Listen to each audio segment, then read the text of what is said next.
Using explosives to kill a well. That is today's topic.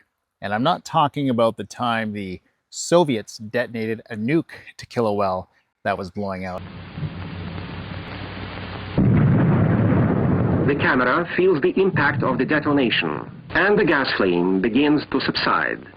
I'm talking about a much more refined and elegant solution. Although the nuke story is pretty interesting, so if you'd like a video on that, leave a note in the comments.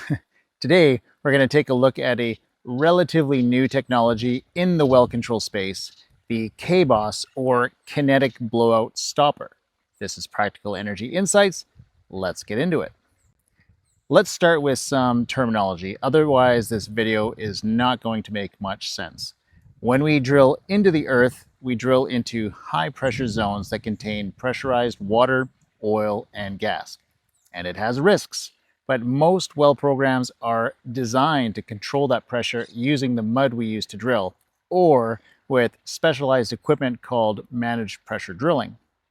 Sometimes, however, despite our best efforts, mistakes can be made either in the planning phase or in the execution, and we might drill into a formation that has higher pressure than we anticipated, or we may encounter a formation that all the mud effectively drains into and exposes us to other formations that have high pressure oil or gas. Or we may actually induce the kick by not managing our pit volumes effectively and pulling in a kick behind us. Whatever the case, the well kicks. And a kick is basically formation fluid, oil, gas, what have you, that enters into the wellbore. This is a situation that is manageable. We can shut in our BOPs, our blowout preventers, which shut in the well. The kick is a small amount of formation fluid, water, gas, or oil that will need to be circulated out of the hole. And we can calculate how much the pressure is and use that to increase our mud weight so that we regain an overbalance on the formation and can continue normal operations.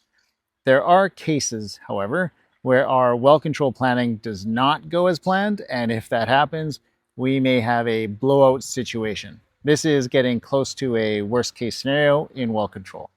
There are still options at this phase. We may still be able to shut in the BOP, but if the situation continues to escalate, then your options start to get more and more limited.